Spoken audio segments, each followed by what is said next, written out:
il fallait y aller, il faut y aller discuter et poser les cartes sur moi. C'est seulement ce qu'on attend d'eux en plus. xam nga loolu la ñuy xaar ci yéen. Thierno da ngay lire li Thierno Alassane wax. waaw. Le président parle de dialogue. Dialogue politique. Dialogue politique le président wax. Premier ministre ne amul njariñ. Dialogue politique soxla wuñ ko dialogue économique lañ soxla. waaye loolu bu la neexee nga posé wu la question. parce que aussi premier ministre dafa am doole ci réew mi nag président moo signé contre xoolal jël signé boobu dindi ko contre signé li nga xamante ni moom moo ko signé pour arriver à ce niveau de dissolution de l'Assemblée nationale. est-ce que tey bu ñun ñëpp ñuy toog nii di wax bu président waxee premier ministre wax ñu si bu bëri li premier ministre wax la ñuy gën a. ba ci président bi waxoon ba ci waaw. président bu waxee A premier ministre bi ne B ñu ci bëri B la ñuy jëm président bàyyi A bu jee ñëw B. moom moo ko dëgg. mais ni ngeen koy caricature nii. non mais moo ko non moo ko de. amal premier ministre moo tax. ay ngeen ci grand yi di ngeen taal leneen. ay ngeen ci grand yi de. mais dama ne. ñii ay ci grand yi de. non ah. sànq exemple bi saa waay joxe. traité opposant yi des résidus. dina dem assemblée date ba mu waxoon. waaw amul date ba premier ministre bi waxoon moo am te moom te boobu la ànd. waaw et c'est un décret. moom mu toogaat ne un premier ministre super fort la bëgg. waaw loolu kañ lu premier ministre def war na koo neex. war nañ leen di jël. c'est-à-dire yow bu la neexee. nga ñaaw njot ci tey boo demee débat bi est-ce que réellement lañ fay wax yëpp dinañ ci tenir compte déjà tontu nañu premier ministre moo ko wax soxla wuñu lii lañ soxla. maintenant pourquoi le débat waaw c'est-à-dire pourquoi le débat politique soxla wuñu ko. parce que yow ay résidus lañ. parce que non mais xam nga nee na même quel que soit même bu situation bu amee di nga xam ne ñen chef d'État yi fi jaar ak seen gouvernant seen comportement était beaucoup plus acceptable que ceux qui sont à la tête de ce pays actuellement. ils étaient plus gentlemen. waaw ñoo gën a nekk gentleman. or li ñuy dund nii tey. dañu yaakaaroon ne ñoom bu ñu ñëwee ci nguur gi dépassé nañ ko ñoom li ñu digoon da nga naan nooy instant bi le niveau de débat dans ce pays feneen lay toll mais ñoom ñoo ñu indiwaat à ce niveau organiser nañ fi élection législative tey parti politique yi xamuñ ci dara. waaw. benn bu ngay dolli si loolu noonu. ba ñu waree dem élection législative dans un délai serré parti politique yëpp d'accord pour ñu pousse délai de dépôt des listes de 48 heures mais pouvoir bi dafa bañ.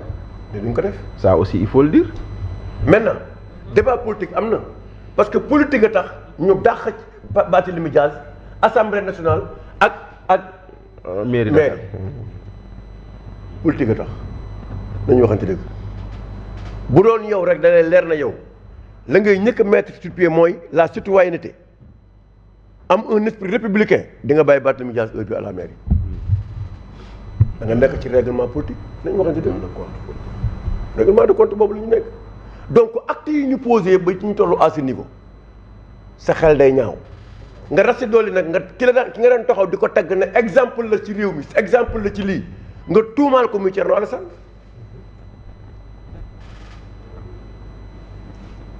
moo am moo tax Thierno ne la yéen ñaar il faut ngeen harmoniser dëgg la de kii dafa wax lii kii wax la le mais gars yi aussi ils ont un esprit organisé ils sont très organisés. cin bu naree neex su baxee xeeñ te c'est un débat sérieux donc ñoom duñu nangu di dem noonu ci futilité parce que ak ñëw nañu rek ñu ñëw li ñuy ñëw nii def li ñuy def après mu jeex. ambale. à chaque fois qu'un député parle à l'Assemblée nationale devant le premier ministre ay xas la ñu mujj. yow war nga wax yow di nga toog fii di wax. yow dañ la war a tëj. waaw yow Abdou Mbow yow di nga taxaw fii naan yow non yow du ma tontu waaw mais niveau boobu mais loo si mën. foofu de la ñu yóbbu moom. non foofu la ñuy yóbbu. moo dàgg sant kenn mënu si dara. loolu nee na ay actes la yu nekk fii mais bu ñu doon waxtaan rek réew mi carrément non kon du demee foofu. mais non mais damay wax non ci. Abdou Karim Sall waxee ba pare mu ñëw fii di tari mel ni ku jiite ji woon juma. waaw yaa ngi dégg. loolay débat bi. maintenant ñoom tey bu président waxee Sonko wax bu différent wee même boo demee dans les différents plateaux li Sonko wax la ñuy def débat. waaw li président wax kenn ko def yéen la de. moom loolu moo am lii la Sonko wax loolu mooy doon débat. sur ce cas là Basile du journaliste yi de. journalistes yi kañ ils sont très républicains par rapport à cela. président bi ci boppam moo joxe ordre pour ñu rendre super fort le premier ministre ñu ko ciy jàppale ñun ñëpp en tant que des bons citoyens. loolu la bëgg moom bu waxee ñu bàyyi waxam topp premier ministre parce que moom loolu la bëgg moom. ah lii la siège bi mu toog. nee na saa yu xëyee ay pexeem suba ngoon guddeeg bëccëg mooy waa ji toog kii. loolu nga wax ko États-Unis wala France ci saa si ngay wàcc. mais xam parce que yow tu veux pas être notre président. tu mérites pas d'être notre président. xam nga kii tur bi naka Lamine mii toog. tu as fait Europe. États-Unis moom moo la gën a xam ne président bu wax lii wax leneen doo faluwaat. moom mi moo la gën a xam. nga wax ci programme ni lii ngay def ñu gis sa programme na la nga wax yëpp defoo ko c'est fini pour toi. nañ waxante dëgg. respect de la parole donnée. am solo te fii loolu amu fi loolu amu fi ñoom ñii la moo tax lu Sonko wax ñu def ko mooy ñoom ci si barke Sonko moo tax ñu am li ñu am ñii tamit ki tax ñi am li ñu am buñ ko téewee téye ko di ko fragiliser dans ce pays ils vont dire non. parce que mënoon nangu darki démb nga toog fii nit taxaw fii tuumaal président li sa doon wax ci Macky Sall loolu nga defee loolu rafet. nee na moom mosul wax loolu de. nga defee loolu rafet loolu kenn du ko wax. loo bëgg nit mu am responsabilité. loolu doo ko wax. nee na waxul loolu de. il a démontré. waaw d'accord mais li ñu jàpp ba pare dem na sax ba ne gars yi seen candidat c'était général kii Seck. Mamadou Mansour Seck. xaw ma kan non am na keneen ku ma waxoon. Mamadou Keita. non kii Seck benn général je pense Mamadou Seck ah. moom la c'était pas lui. Peut-être même pas lui li muy wax si assise c'est pas même pas lui le candidat porté sur le feu Lamine Dia moom ñoom ñekkoon à la base de ces assises ñoo ko organisé moom ak kii Mbow sunu Amadou Mahtar Mbow ñoom ñoo nekkoon à la base de tout ça mais ñoom li ñuy wax dañ ko teg ci leer c'est-à-dire yow jàppal mais yow jàpp boo xamante ni yow xam nga ne yow li la neex ngay def. li nga neex la ñuy def APR bu ñu taxawee tey ne d'accord Macky Sall moo ko institué c'est bon mais nag saa waay acte yi ngay posé nit la yaa nit la léegi lañ ko wax. très bien am doo posé yenn acte yi ba pare. ñooñu ñëw di légitimer say affaire duñ ko nangu. c'est clair. tout à fait. maintenant FDR moi je comprends parfois xam naa ne si débat la ñuy jëm Omar Sarr mi day dem moom Modou Diagne Fada. dem fan. dañuy dem si débat bi. ñoom FDR lañ bokk non. waaw dañuy dem moo Khalifa Sall dañuy dem. mais il y a des problèmes aussi cruciaux yu am ci réew ñoom en tant que opposant waxuñu si dafa am plusieurs formes d'adhésion ou de coalition non dama lay wax dëgg déglu rek nee na man politique laa lay wax. mais c'est pas parce que dañuy dem dialogue. non dama ne. dañuy adhérer dama ne nañ dem ba ci biir. qu'est-ce que tu veux dire par là Omar. nañ dem ba ci biir rek seen dem boobu ñuy dem ñoom du demu gratuit. jël nañ fi seen i nit ci biir opposition bi ñu leen di maatate waxuñu si mais dialogue bi moom lañ yàkkamti pour dem bu ñu demee dafa am lu ñu wuti beaucoup de gens ne vont pas poser les problèmes des Sénégalais ils vont pas le faire. ils vont parler de quoi. leur problème est essayer de créer une sorte de coalition entre kii. entre waaw mais toogal rek yow man dama lay wax loo xamante ni ne ñu ngi si kanam. da nga koy gis léegi. da nga koy gis ñu ngi si kanam. suñ ko gisee naa toogaat fii wax la non tu avais raison chaque jour nga gis chaque jour ma wax Bachir wax nga di ko gisaat bu ñu toogatee nga ne non yëngalaat sa bopp mais dañuy bàyyi noonu rek